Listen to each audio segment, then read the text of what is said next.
Hi, I'm Lou with another episode of My Car Story. And today we're in Geneva, Illinois. And with that, I've got the president of the Buick Club. What's your name, Alan? Alan Oldfield. Alan Oldfield. Now, how did you get the president's position? I could say it was the last man standing, but the truth is a little bit different. But all right. We're gonna say it's the last man standing. Now, with that being said, Alan, what kind of year car did you bring today? this is a 1975 Buick Century Indianapolis 500 Pace Car Edition, which is identical to the pace car that actually paced the race at the Indianapolis 500 in 1975, except the pace car had a 455 V8. This has a 350. In every other way, it is identical. And this is how Buick built it from the factory. All of the graphics, it was taken to Hearst, and the Hearst hatches were installed, so this is not a replica. This is how Buick built it. So come right alongside me. Okay. Come over here, and let's take a look at our featured attractions. So with this, how long have you had this car? I think I've had this about 11 years, and there's a little story that goes with it, if I can share that. Of course. I want it. That's what My Car Story is all about. Come and talk while I feature your car. Come on right alongside me. This is a 3,000-mile original car, including the original tires. And here's how it happened. Gentlemen bought this in 1975 and used it in parades and festivals ahead of the bicentennial in 1976, America's 200th birthday party.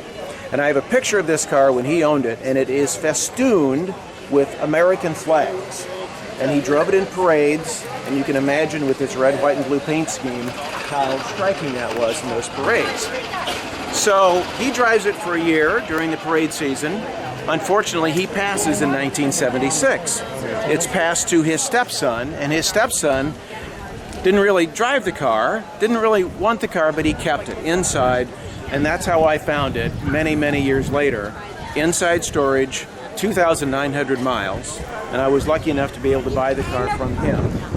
And what we've done is put about 200 miles on it and just preserved it in the best way we can. So the only thing that's new is the battery and the fluid in the radiator. Otherwise, it is as it came from the factory and as the original owner drove it. You'll see, if we get a chance to look there are a couple of holes in the front bumper that are drilled in there. This is where he stuck some of those little American flags. And there are some in the rear bumper too. So he wanted the car to show it off ahead of the bicentennial. To be as patriotic as you possibly can. He was a real be. patriotic American in this red, white, and blue Buick. So it has about 3,200 miles on it now. And we just try to take care of it and be the caretakers of it for as long as we can. And this is so bicentennial. It doesn't get more bicentennial than this. Now the black grille was standard. It was on these cars. You see some of them with the silver trim here, and I don't know if that was a change in how they came from the supplier at some time, but I'm pretty sure I've seen others to be able to confirm that that is correct for this car. And some people might think this is an American Eagle. It's actually the Buick Hawk. Oh. He was the symbol of Buick Motor Division. And he would be in the TV commercials. He would fly in and let out the Hawk squawk at the end of the commercials, and that's when they said, "Wouldn't you really rather have a Buick?" So all right. He represented the spirit of Buick at that time. What is this? Is this from that time frame? That is an original 1975 sticker. The original owner was a big supporter of the police, and I've left that because that is part of the history of the car. Let me, I'm noticing the sticker. Go ahead, open that, please. Thanks, right there. Let me get the side there. And I see the striping coming around. This is something you'll notice. Sometimes people see this and say, well, this vehicle is modified. The fact is that when these cars were built by Buick, they then went to the Hearst factory and they put the Hearst hatch, the T-top, in at Hearst. So the sticker indicates that it was modified by Hearst, but this was part of the Buick pace car package that was an actual RPO code in 1975. So these are as it came from Buick. If you ordered one to your dealership, it came just like this. Let's do this too. Let's open the trunk for just a minute because that's where you're going to stick those. I just want to show how clean this is. The unleaded fuel sign. Now is the gas tank right there? It is, and sometimes this sticks. There, okay. There we go.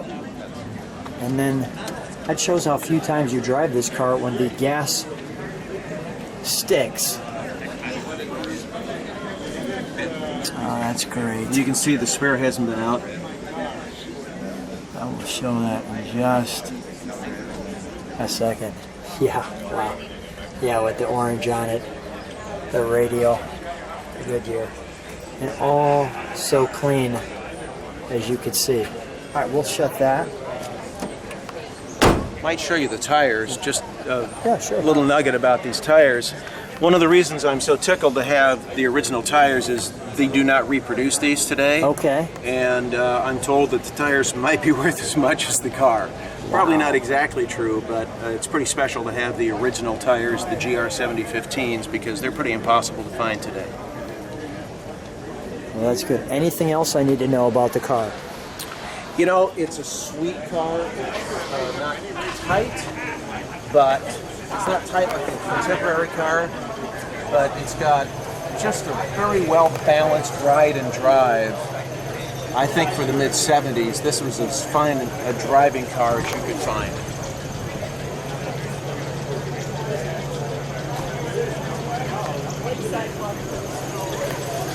We've got an ashtray in the back, Back when people smoked, and we have the custom right there.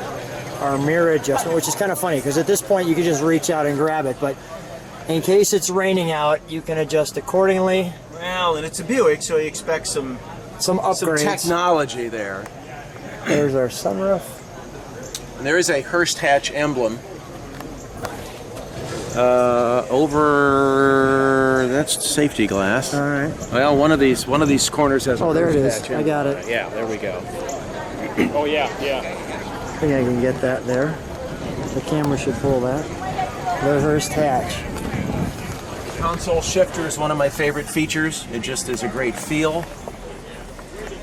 And this was not the upgraded AM FM, but just the good old-fashioned AM radio, when you could still get rock and roll on the AM radio band.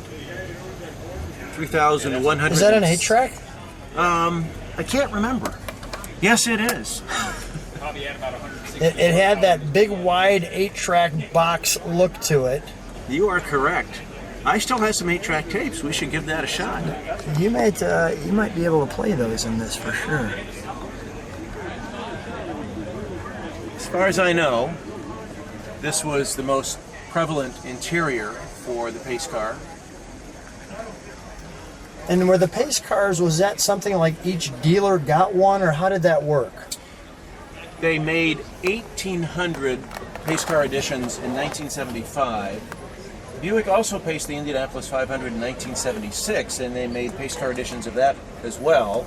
I have one of those at home in the garage, and they made 1,200. So there would have been enough that I think every dealer could have one if you wanted one. One of the interesting things I've read about these is with the graphics, some dealers found them very hard to sell because they're a little ostentatious. Yeah, they're over the top. So some of these cars actually sat on dealer lots long enough that the dealer said, I got to do something to move this merchandise. So they would take the graphics off and just really? sell it as a white Buick Century with T-tops. So which is one of the reasons some of these cars didn't survive in their pace car livery, is they didn't actually survive the dealership that way. So there were enough that they were available at the time, but so few that you don't find very many You don't around see 'em. anymore. Right. Let's pop the hood, shall we? We can do that.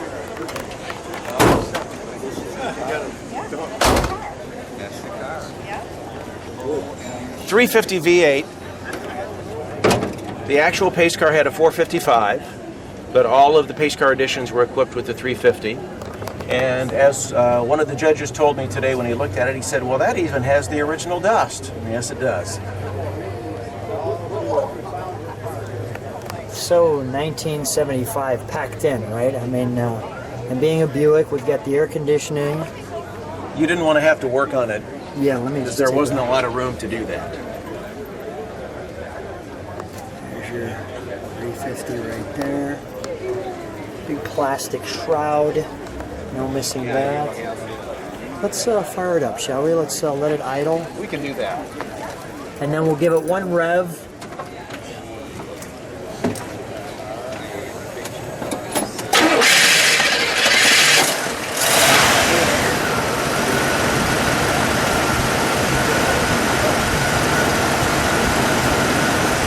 Oh, is that smooth? Is that smooth, right? All right, let me let it idle, and then we'll give it 1 rev.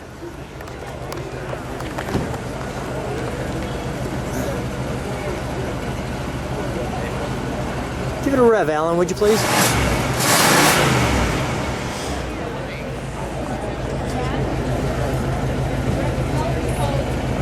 So smooth, I couldn't even find the exhaust.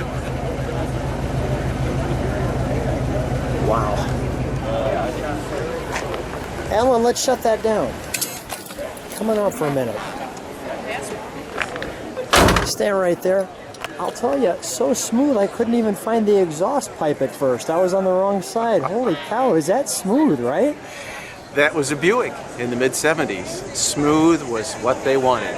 Smooth ride, smooth sound, smooth experience. You were a smooth operator in this car in 1975. And with that being said, if they like what they see, subscribe to the channel. Make sure that you click the bell so you can see all the great cars. Alan, what a treat.